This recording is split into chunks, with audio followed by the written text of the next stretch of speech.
guys, and welcome back to Paradise Lost in Books. I'm Christy, and today I'm bringing you a book talk on The Summer That Melted Everything by Tiffany McDaniel. So a spoiler-free synopsis of this book. It's told from the perspective of a man named Fielding Bliss. He's like 84, recounting the story of the summer that his life changed forever when he was 13 years old in 1984. His father puts an ad in the newspaper inviting the devil to come to their town of Breathitt, Ohio.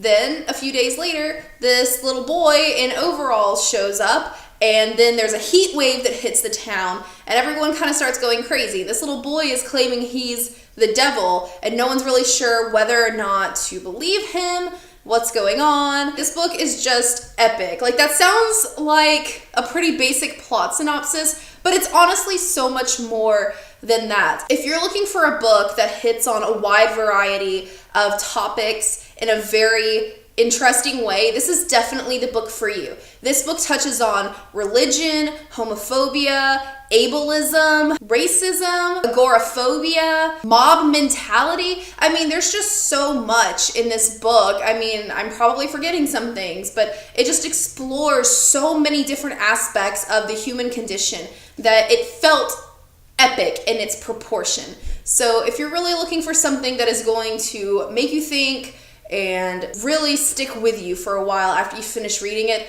this is definitely the book for you. I'm going to get into the spoilery parts now, so if you haven't read this book, I suggest you go pick it up and read it and enjoy it, and then come back and listen to my thoughts and opinions on this book. So let's start with the things that I did like, as always. The first thing that really stood out, I listened to this as an audiobook. The audiobook reader, Mark Bramhall, has an amazing voice, and I really enjoyed listening to him reading this book. He has a very thick country accent, which to me just kind of felt like going home because I'm from Southern Georgia. I'm used to hearing people with thick country accents, including my parents. So it really just kind of gave it this nostalgic feeling for me. I never really associated Ohio with the country, but I have known people who live there, and they say it's in the north, but there's also country areas to Ohio. So I felt like it was pretty believable. Also, speaking of the narrator, I really liked that our narrator is an old man. I feel like that's not something that we see very much, at least not me, because I read so much young adult, and so much young adult is young women, young girls narrating the story. So it was really cool to have an older man narrating the story. And honestly, it really felt like I was listening to my grandfather or someone telling me about their youth. The way the author switches back and forth between present day Fielding and younger Fielding, like he's telling these different anecdotes, is really seamless. It's really well done, and it's very captivating.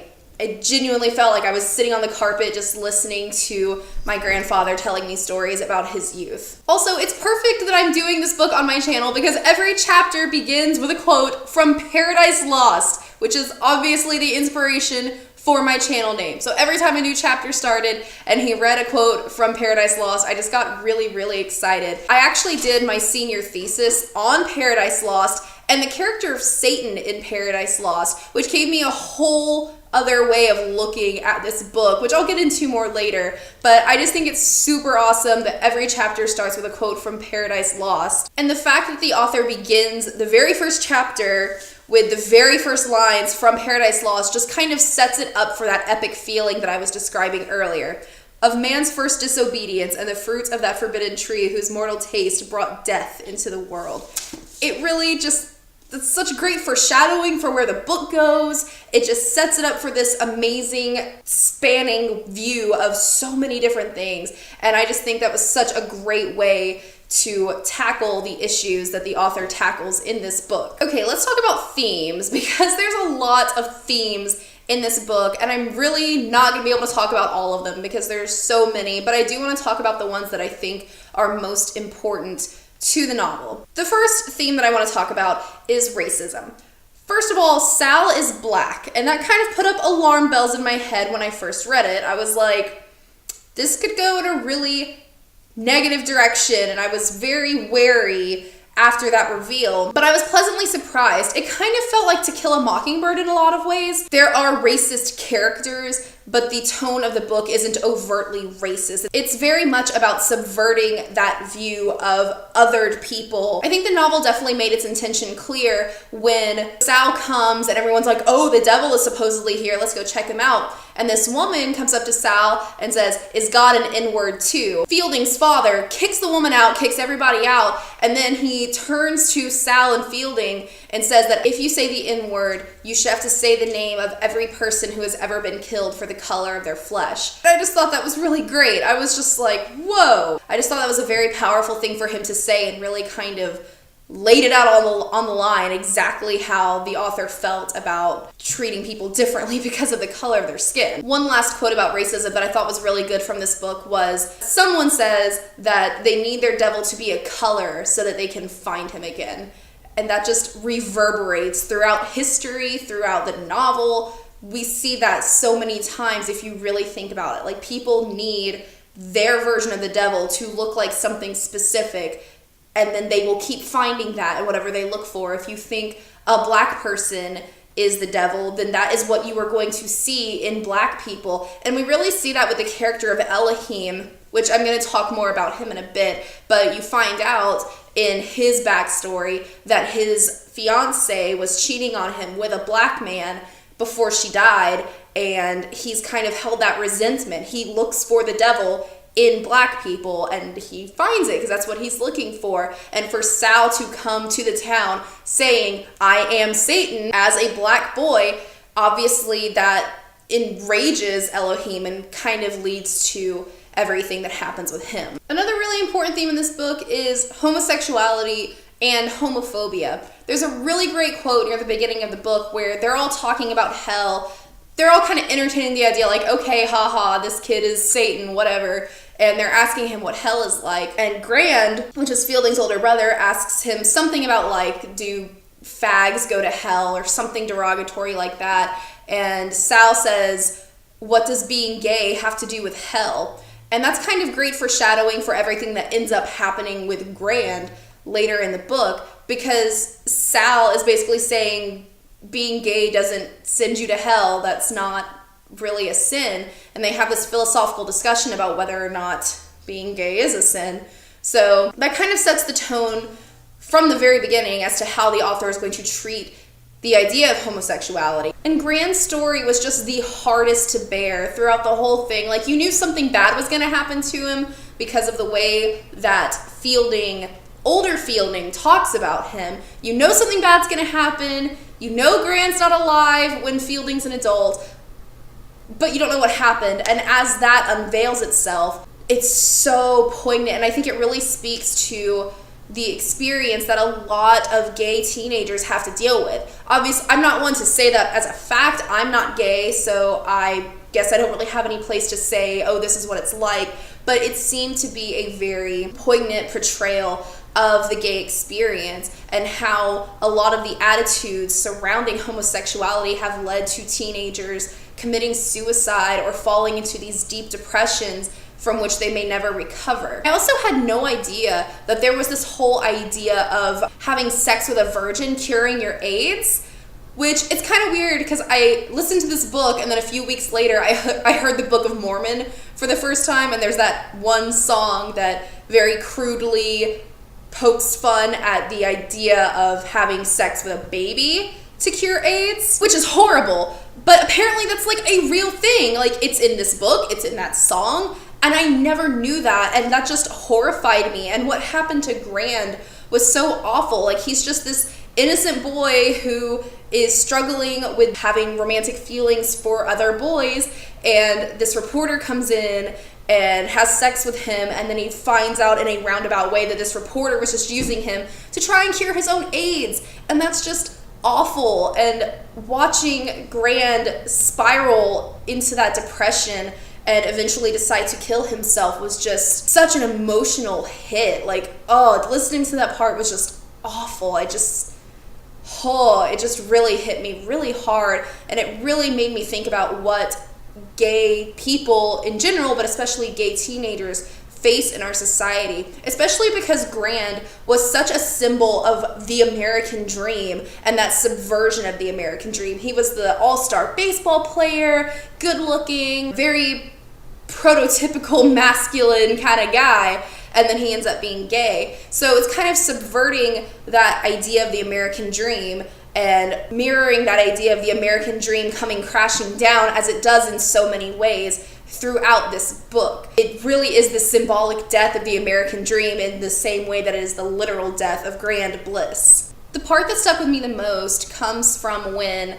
Grand is outed by his best friend as being gay, and the whole baseball team turns on him, and as they're leaving practice, there's this great little metaphor where Fielding says, "As we walked home, I knew from far away the trees would have looked nice, the grass would have looked green, and we would have looked just like a couple of boys walking home, armed with Midwest love and Bible Belt morals. But up close, the trees were scorched, the grass was dead, and the boys were on the verge of tears with the belts of those morals tightened around their necks, threatening to hang them if they dared step off the stool of masculinity." That just sat on my heart for so long after I listened to that part. The final thought I have on this particular theme is I really love that Fielding ends up being bisexual. I think it's part of his guilt at not saying what he needed to say to his brother, of not being more accepting of Grand, of not telling him it's going to be okay. And I think that it's bitterly ironic that his longest relationship ends up being with a man, and that guilt and fear is kind of what drives him to leave him. The happiest he ever was when he was with another man, and that's just the saddest kind of irony. The next theme I want to talk about is what makes someone evil? What does evil really look like? Much like the actual poem Paradise Lost, this book plays the idea of what makes someone evil, and this is probably something you've seen before. I mean, think Hunchback of Notre Dame. Who is the monster and who is the man? The novel spends a lot of time playing with this idea of making you feel sympathy for people who maybe don't really deserve it, and making you feel sympathy for characters that you didn't expect to feel sympathy for. I mean, it's a very interesting idea, and I talked a lot about it in my senior thesis paper, because in Paradise Lost, Satan tries to play himself off as a very sympathetic character, and I argued in my paper that that was a trick that Milton was playing on the reader. That is what Satan does. He makes you feel guilty for him so that he can lure you in to be on his side, so to speak, to lure you away from the light of God. And this book plays with that idea too. Sal is an innocent kid who just wants some ice cream and wants to hang out and have fun. While you are feeling these things for him, you're like, if this is Satan, why is he so innocent and playing nice with everyone? Why isn't he trying to kill anyone?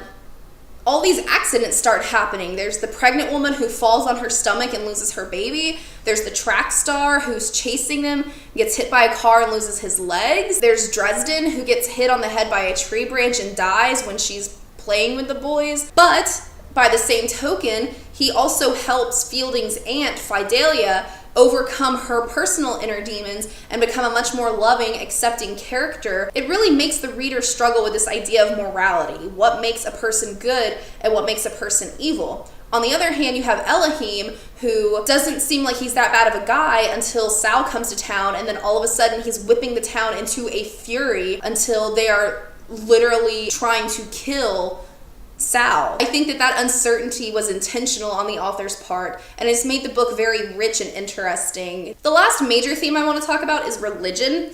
The book really seems to poke fun at religion sometimes. In the very beginning, Fielding is talking about how his father's mother was a super devout Christian. She believed in God wholeheartedly. She was super gung-ho about it. And then one day she falls down in the kitchen and she starts weeping and wailing. And Fielding's father goes in there and is like, "Mom, what happened?" And she's like, "I cried out to him, but he wouldn't save me." And she just completely revokes religion after that day. God didn't save her from falling on the floor, so she just completely gives up on religion. That is just, I laughed out loud during that part, honestly. It was so funny. And I've been talking about subversion a lot. Religion is another thing that is subverted. It's completely different from what you expect it to be. The religious fervor of the mob, for instance, is religion at its nastiest. We see the zeal of an angry mob completely destroying the town, and we see the character of Satan, who's supposed to be the ultimate evil in religion,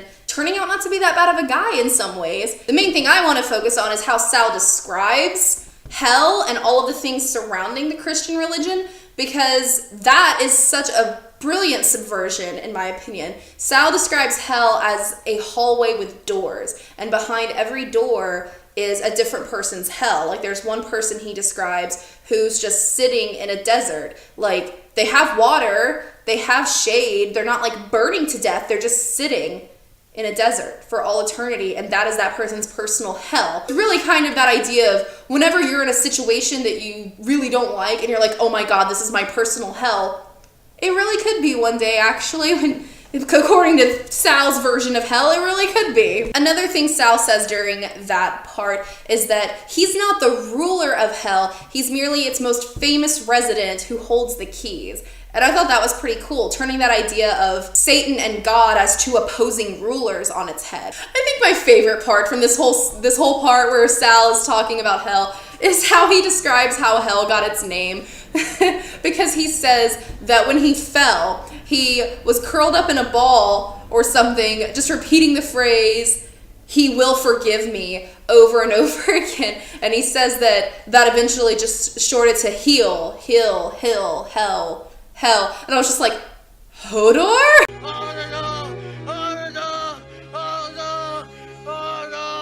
I was just like, oh my god, hell got its name Hodor style. That's crazy. But besides the fact that that's just really funny, I don't think the author was intending to rip off Game of Thrones. I think that just kind of happened with the Hodoring. There's something much more than the humor aspect of it, which is this idea that constantly seeking forgiveness is going to drive you mad.